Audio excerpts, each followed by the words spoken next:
¿Estamos? Bueno, el 97% contestó correctamente las trompas de falopio. Recuerden que los embarazos ectópicos pueden ocurrir en toda la cavidad abdominopélvica, pero la mayor parte se produce en las trompas de falopio, aproximadamente un 95-97%, y menos de un 2%, un 1% pueden ubicar en cualquiera de las otras regiones. Vamos hasta este tercer caso clínico dentro de lo que es el abdomen agudo en los pacientes jóvenes.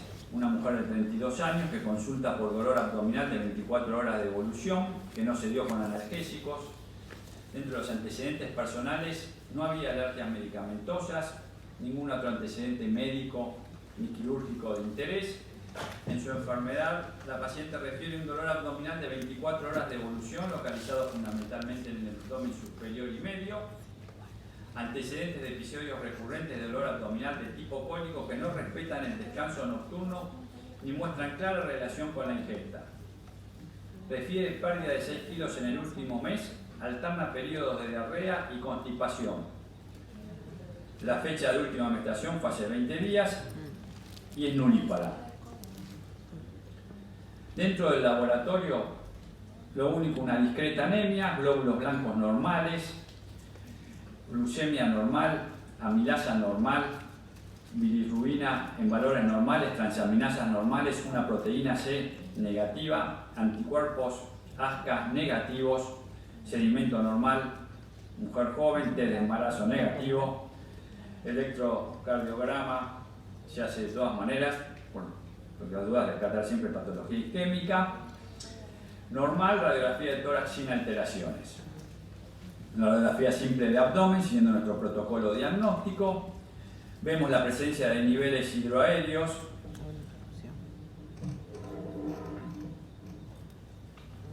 ¿Cómo lo ven? Perfecto, en las haces delgado, con una ecografía de abdomen que revela también la presencia de asas delgado dilatadas y llenas de líquidos con muy escaso peristaltismo. Se procede a una tomografía de abdomen donde se ve un marcado engrosamiento del ilion terminal de 3 centímetros de longitud con adenopatías mesentéricas. ¿Cuál es su diagnóstico más probable? Una tuberculosis intestinal, una enfermedad de Crohn, una endometriosis intestinal o un cáncer de intestino.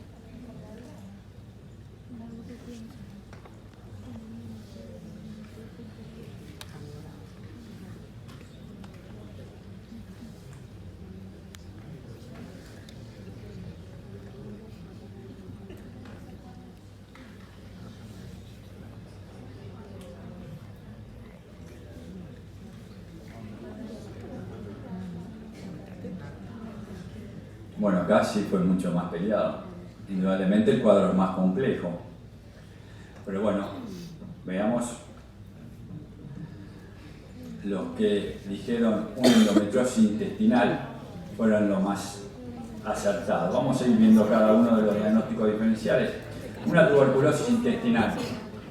Bueno, para pensar en una tuberculosis intestinal hay que pensar siempre el nexo epidemiológico de la paciente. En ningún momento decidimos poner una paciente inmunodeprimida que tuviera algún elemento de factor de riesgo de estar en algún lugar que pudiera tener acceso a tener contacto con el bacilo de Koch, tenía una radiografía de tórax normal y las manifestaciones y los compromisos de tuberculosis intestinales generalmente son de un paciente que tiene un compromiso a lo largo de un año que van deteriorando mucho al paciente.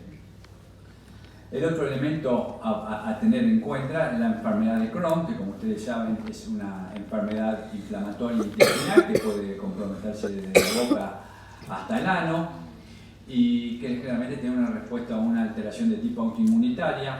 La enfermedad de Crohn cursa con episodios generalmente de cuadros diarreicos, dolorosos, persisten en el tiempo y generalmente tienen otro tipo de manifestaciones que la acompañan, componentes de la piel, componentes artríticos, y generalmente todo este tipo de compromiso no lo refirió a la paciente y tenía como dato relevante, que lo marqué ahí en el laboratorio, tenía un ASCA negativo, que recuerden siempre que se presentan en el 70% de las enfermedades de Crohn, los ASCA se presentan en forma positiva. Y el otro elemento es el cáncer de intestino, la patología del cáncer intestinal, fundamentalmente el intestino delgado no es una patología frecuente de ver, es muy infrecuente. Los tumores del intestino delgado representan dentro de la patología tumoral gastrointestinal solo el 6%, no tenía tampoco la clínica de un tumor intestinal y no era una patología entonces mucho a tener en cuenta.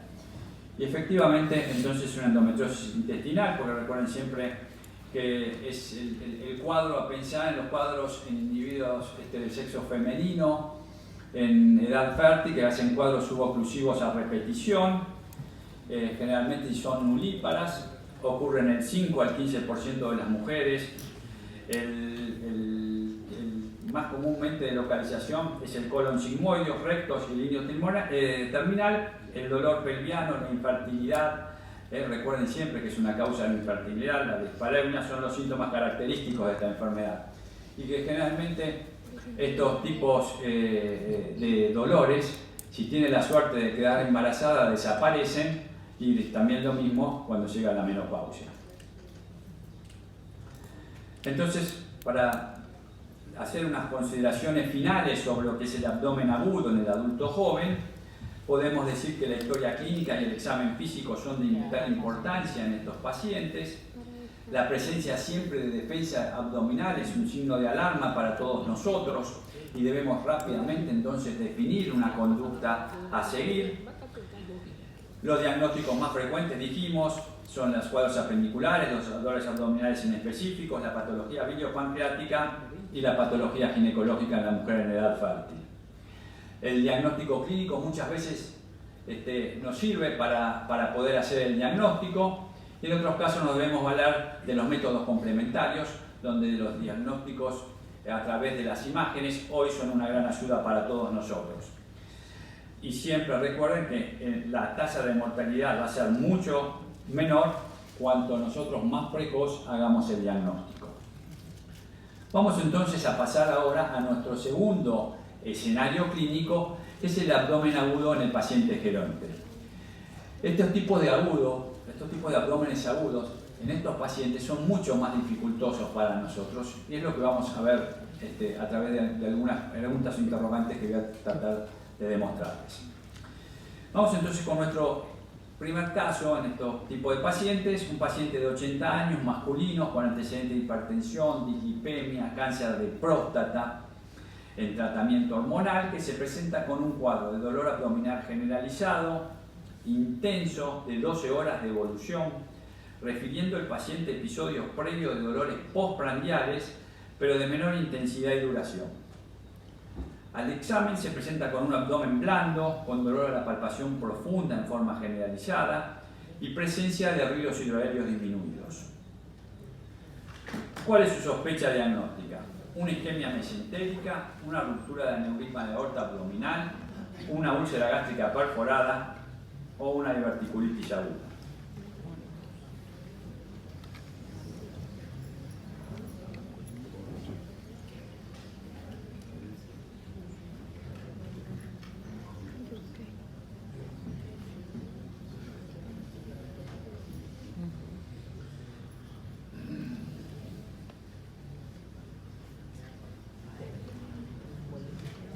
Bueno, como ven, ya el panorama es totalmente diferente porque se plantean dos diagnósticos diferenciales ahí muy peleados, como es la isquemia mesentérica y una diverticulitis aguda.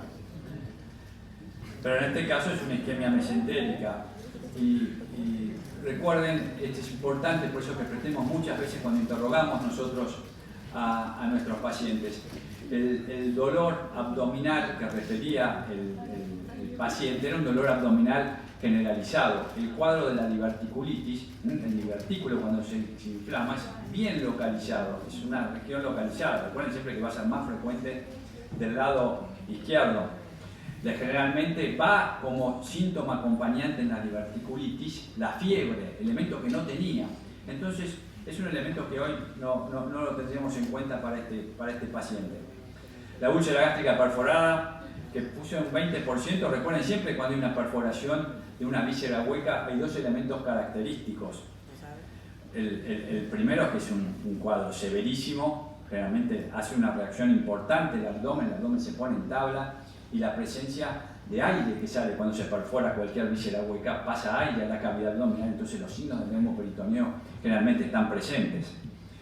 Y lo otro es un cuadro, sí, una emergencia, una verdadera emergencia cuando se rompe un aneurisma de aorta abdominal, es un cuadro que rápidamente nos choca al paciente, se hipotensa, se taquicardiza, tenemos una disminución, si vamos a buscarle siempre, vayamos a buscarle ante estas pacientes la presencia de ir a investigar los pulsos pedios, los pulsos femorales, que no los vamos a encontrar, sobre todo los femorales, porque los pedios en un día está con muy hipotenso taquicardio, tampoco es difícil palparlos, pero los pulsos femorales, la ausencia de pulsos femorales y se palpan un poquito mejor los radiales, nos debe hacer sospechar la ruptura de un aneurisma de aorta abdominal.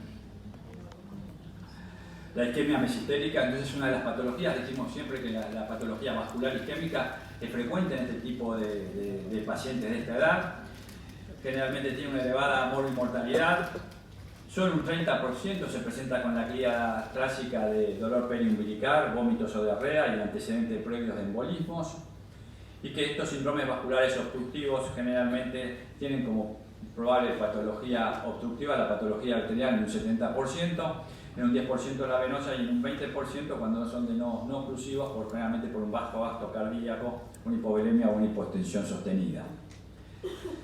Las características de presentación de estos síndromes vasculares obstructivos siempre el antecedente de un factor de riesgo, fundamentalmente en este caso, bueno, la edad ya lo demarca, la edad avanzada, pero el hecho de una insuficiencia cardíaca, de alguna arritmia, de estados de hipercoagulabilidad. Recuerden que este paciente era un paciente que era portador de un tumor de próstata.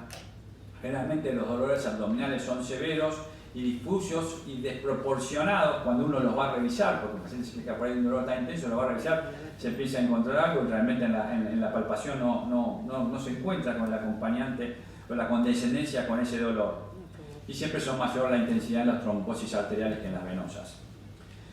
Dentro de los estudios, los datos analíticos pueden ser de ayuda, con un dímero de elevado, pero bueno, lo importante es hacer una angiotomografía o una angioresonancia. El ecodoppler generalmente, en el caso de las isquemias mesentéricas agudas, tiene poca trascendencia porque solamente evalúa bien la parte proximal, la parte distal no, y bueno, el gold estándar es la arteriografía.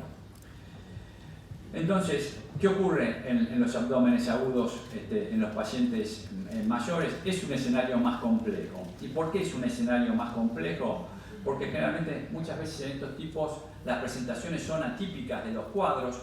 Hay un componente multifactorial en estos pacientes porque tienen generalmente múltiples comorbilidades y generalmente muchas veces la impresión, fíjense como cuando presenté este caso, ya hubo una impresión diagnóstica incorrecta en casi más la mayoría de los que pensaron que por ahí era una diverticulitis complicada, que era más una patología de tipo isquémica complicada. Entonces, estos interrogantes nos tenemos que hacer porque es un escenario más complejo, porque el anciano de por sí puede ser un paciente de alto riesgo, cómo van a intervenir los cambios fisiológicos secundarios al envejecimiento en el desarrollo de un abdomen agudo.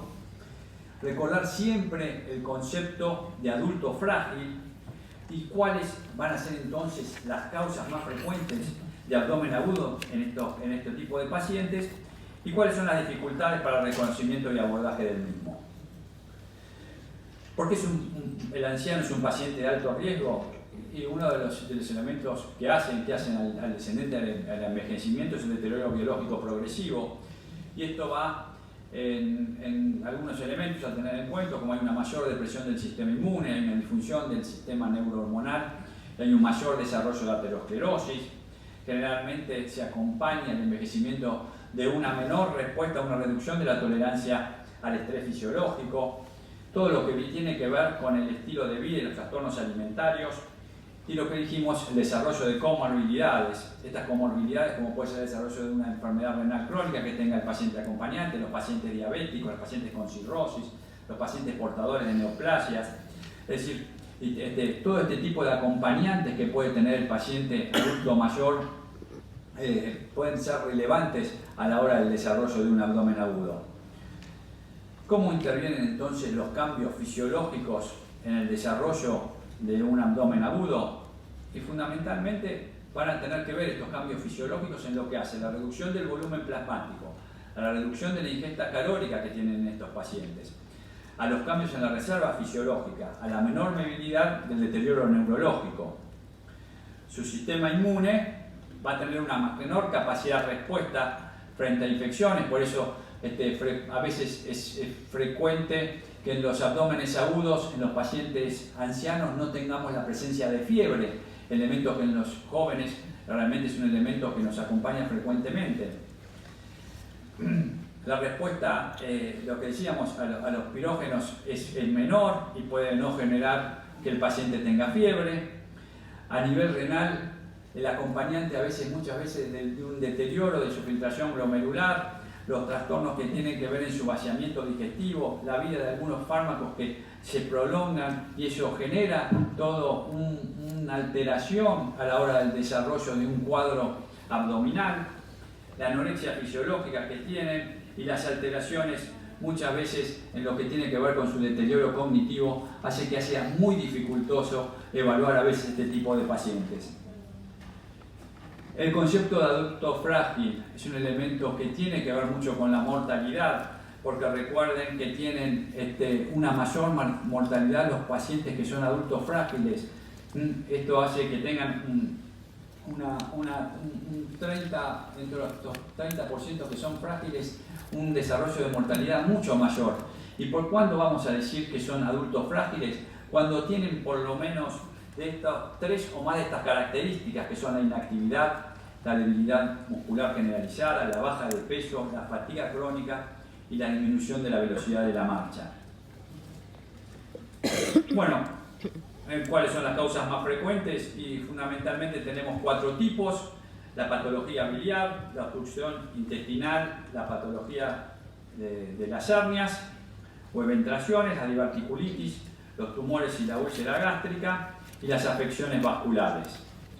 Los cuadros apendiculares en el anciano no son tan frecuentes, tienen una alta tasa en el retardo en el diagnóstico, fundamentalmente porque tienen menos sintomatología, se pueden presentar en un 20-50% afebriles, o en un 20-45% pueden tener recuento de leucocitos normales, y la cronología típica del dolor en los cuadros apendiculares, que se inicia en el epigastrio y se va a la fosa ilíaca derecha, se ve solo en el 50% de los casos.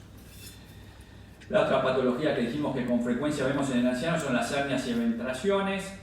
Generalmente esto tiene que ver con la debilidad propia que ocurre con los años de la pared abdominal, la disminución del tono muscular, el ensanchamiento de los orificios herniarios y todo lo que tiene que ver con lo que es el aumento en la presión abdominal, como la tos, la constipación y la disuria, que pueden generar el aumento brusco de la presión. Dijimos la diverticulitis. Es una afección frecuente en este tipo de pacientes porque los divertículos son más frecuentes por arriba de los 60 años, como dijimos, y los cuadros diverticulares inflamados pueden aparecer en el 50% de los pacientes mayores de 75 años. Siempre son más frecuentes en el colon sigmoideus. El dolor, la fiebre, la constipación y la náusea son elementos característicos, y el elemento más importante a la hora de diagnosticar una diverticulitis complicada dentro de los estudios de diagnóstico por imagen lo constituye la tomografía computada, es el estándar de oro en la diverticulitis complicada y sirve también para no solo para la detección de una diverticulitis, sino todo lo que tiene que ver con la patología tumoral. Y el último interrogante que debemos tener en cuenta es cuáles son las dificultades para el reconocimiento y el abordaje del abdomen agudo en el paciente anciano. Bueno, el primer elemento es la comunicación. En este tipo de pacientes, que dijimos que muchas veces van acompañados de un deterioro cognitivo, o si tienen tenido algún elemento de accidente cerebrovascular previo, que tengan una alteración en el lenguaje, nos hace muchas veces muy dificultoso el poder hacer un buen interrogatorio. Las maniobras de descompresión pueden ser negativo en este tipo de pacientes por todo lo que dijimos que tiene que ver con su alteración a nivel de los plexos nerviosos, de la debilidad de las paredes abdominales. La patología, los antecedentes de patología abdominal pueden no ser responsables del problema actual y llevarnos a un diagnóstico erróneo. Las comorbilidades asociadas es otro elemento que muchas veces nos dificulta el diagnóstico. El consumo de determinados fármacos, recuerden que aproximadamente los adultos mayores toman a término medio 4,2 medicamentos por día. Pueden ir desde 1 hasta 8, es decir que la polifarmacia es un elemento que puede enmascarar la presentación de algunas patologías y en otros casos puede generarlas. La mayoría son consumidores de antiinflamatorios no esteroides que generalmente aumentan el desarrollo de la patología de tipo péptica y renal. Los síntomas son más tardíos e inespecíficos. Los síntomas típicos de dolor abdominal a veces pueden no presentarse con tanta frecuencia, dijimos, que en los cuadros, como les mencioné recién, el cuadro appendicular, como en los pacientes jóvenes. Y cabe recordar que generalmente el deterioro general que tienen estos pacientes, la prevalencia de caídas que pueden llegar a tener, generalmente son otras manifestaciones que pueden complicar los cuadros de abdómenes agudos. La exploración física va a ser mucho más inespecífica. La hipotermia es 4 veces más frecuente en los ancianos cuando desarrollan un proceso intraabdominal. Y están todo lo que tiene que ver los aspectos psicosociales, porque a veces no son propios por lo que el paciente muchas veces minimiza los síntomas, sino muchas veces su entorno, que considera por parte de los profesionales que los síntomas son consecuencia de su propio envejecimiento. En algunos casos, todo este tipo, tanto por parte del paciente como los familiares, hacen que el retraso al diagnóstico sea mucho mayor y con eso el pronóstico mucho peor. Bueno, en cuanto a los exámenes complementarios en este tipo de pacientes, los laboratorios dijimos que a veces no guardan el mismo grado de inflamación que en los pacientes jóvenes. La radiografía simple de abdomen y de tórax ofrece menor información que en los adultos más jóvenes. El neumoperitoneo puede no apreciarse en un 30 o un 35% de los ancianos cuando aún haya una perforación de una víscera hueca. Vamos entonces a ver uno de estos casos que se presentan en pacientes mayores. Este es un varón de 72 años que acude a urgencias por dolor abdominal de 8 horas de evolución. Como antecedentes, es un paciente con antecedentes de cardiopatía isquémica, hipertenso, manejado con 10 miligramos de enalapril, una fibrilación auricular en tratamiento con digoxina y Sintrom, es decir que no está revertida, intervenciones quirúrgicas, apendicectomías de niño. A la enfermedad actual, paciente con dolor abdominal continuo desde hace 8 horas en epigastro del hipocondrio derecho con elevación dorso-lumbar, ritnelco, sensación febril, náuseas, presentó 2 episodios de vómitos biliosos en las últimas horas. En su examen físico, dolor a la palpación en el epigastro del hipocondrio derecho, un morfi positivo, una punio-percusión lumbar negativa y ruidos hidroaéreos positivos.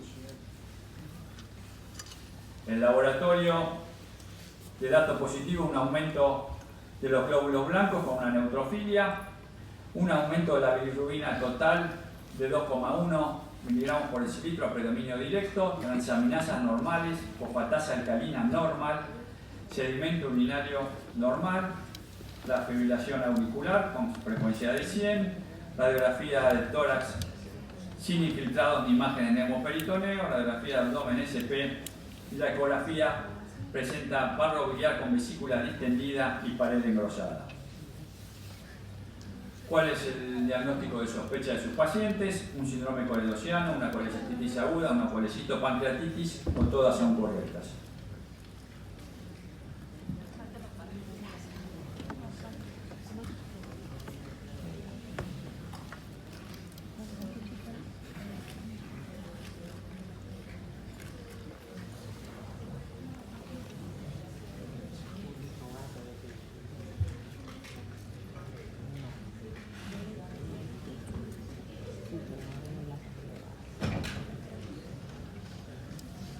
Bueno, muy bien, la mayoría contestó correctamente. La presencia de una colecistitis aguda, ¿por qué no un síndrome coledociano? Nos referimos que el paciente tenía ictericia, coluria y acolia, elementos característicos del síndrome coledociano, y tampoco tenía un aumento de la fosfatasa alcalina. así que para un síndrome coledociano no podría ser. La colecitopancreatitis le dijimos que tenía una amilasa normal y en la ecografía la presencia del páncreas no revelaba ninguna alteración. Por lo tanto, con una ecografía que revelaba la presencia de una alteración a nivel de su pared, con la presencia también de barro biliar y toda una reacción perivesicular, nos hablábamos, estamos en la presencia de una colecistitis aguda. Recuerden que esta es una entidad clínica frecuente en este tipo de pacientes, que generalmente en los ancianos no presentan los cólicos, en un 25% no presentan los cólicos biliares, y que los leucocitos pueden no estar elevados, en este caso tenía 11.000. Dijimos la ecografía es un elemento muy útil para hacer este tipo de diagnóstico de esta patología.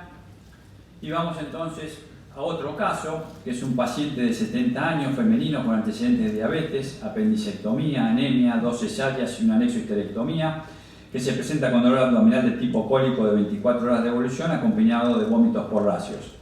Refiere pérdida de apetito y cambios en el ritmo evacuatorio. Al examen se presenta con un abdomen distendido, dolor a la palpación profunda en el abdomen inferior, donde se palpa una tumoración en fosa ilíaca izquierda, presencia de ríos hidroaéreos de lucha.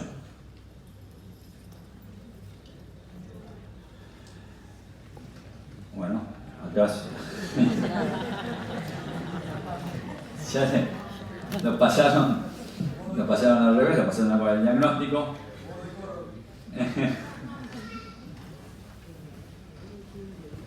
Sí, es un tumor de colon. Recuerden siempre entonces lo que dijimos, la diverticulitis es una afección que es frecuente en este tipo de pacientes, pero que generalmente son en una región localizada, más en el colon sigmoide, que va acompañado de fiebre. La colitis ulcerosa, que es la enfermedad inflamatoria intestinal, junto como antes hablamos del Crohn. La colitis ulcerosa generalmente tiene 2 picos de aparición, un pico que se da entre los 30 años aproximadamente y otro que se da un poquitito posterior, entre los 60 a los 70 años, que la colitis ulcerosa generalmente da cuadros de tenesmos, de pujos, da diarreas sanguinolentas, tiene la presencia, como dijimos otra vez en el Crohn, que tiene los ASCA positivos, acá tiene los ANCA positivos, y que generalmente no marcaba todo este cuadro progresivo que tenía el paciente de pérdida de peso, cuadro oclusivo, que es característico de los tumores de colon. El aneurisma de aorta abdominal complicado, dijimos, una emergencia, el paciente se nos choca, él viene taquicárdico, hipotenso, con la falta de pulsos fundamentalmente femorales.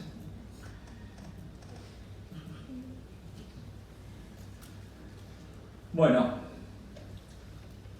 entonces podemos decir que a las neoplasias como causa de obstrucción intestinal un 16% en este tipo de pacientes, que la obstrucción intestinal es el trastorno más importante que requiere cirugía inmediata. Los síntomas van a ser muy variables, siempre con el tiempo transcurrido, y siempre que presentan un cuadro de vómito, distensión abdominal, alteración en el ritmo evacuatorio, debemos sospechar la presencia de un tumor de colon.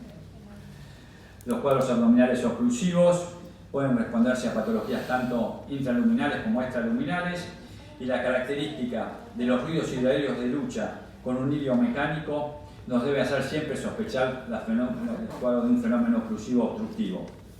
La tomografía y la radiografía del abdomen son elementos que nos aportan muchas veces o nos pueden llegar a confirmar el diagnóstico. Vamos a nuestro último caso clínico, que es un paciente de 75 años, masculino, con antecedentes de ser un tomador habitual de varias aspirinas por día, tabaquista, que se presenta con intenso dolor abdominal de comienzo hiperagudo, de 6 horas de evolución. Al examen físico se presenta con contractura abdominal, con un abdomen en tabla, ausencia de ruidos hidroaéreos y la presencia de un neumoperitoneo.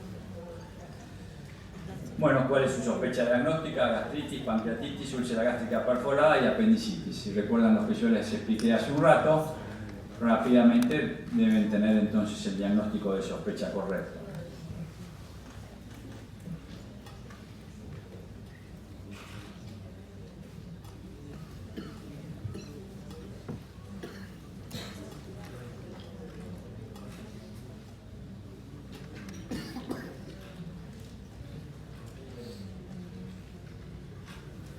Perfecto, perfecto. Bueno, todo lo que tiene que ver con la citis, la gastritis, la pancreatitis y apendicitis, ninguno de ellos presenta la presencia de aire, la presencia de un hemoperitoneo. Sí lo presenta cuando hay la perforación de una víscera hueca.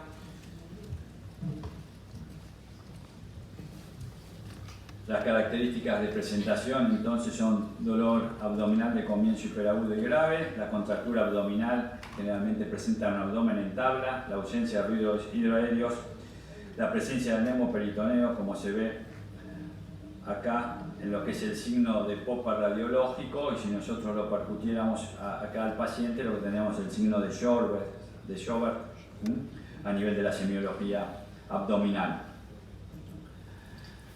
Y todas las probables etiologías de una perforación de víscera hueca, ustedes las conocen muy bien, las úlceras gástricas, las perforaciones diverticulares, las heridas penetrantes de abdomen, los traumatismos abdominales a veces pueden generar también lesiones de perforación de víscera hueca. Recuerden que la úlcera gastroduodenal tiene una mayor incidencia y una mayor mortalidad en los pacientes ancianos.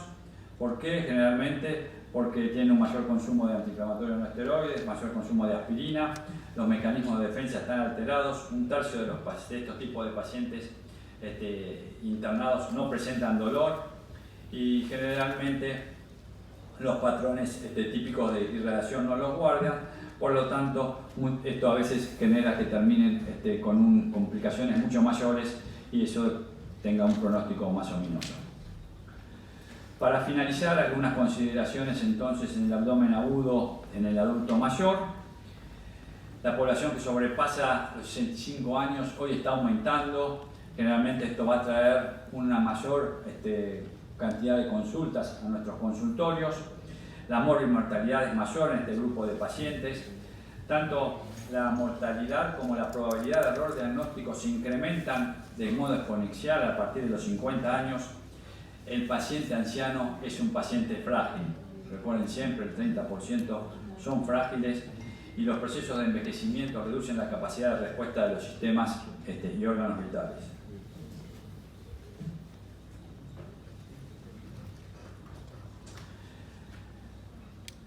Recuerden que en estos tipos los abdómenes agudos tienen mayor posibilidades de ser quirúrgicos que en la población más jóvenes. Obtener una historia clínica se hace mucho más dificultosa, los síntomas y síntomas con abdomen agudo tienden a ser más vagos y las manifestaciones más atípicas, y los cuadros siempre van a ser de mayor severidad porque se suman las patologías concomitantes que tienen estos pacientes, la polifarmacia, el estado nutricional más bajo que tienen y en muchos casos los cuadros depresivos. Muchas gracias.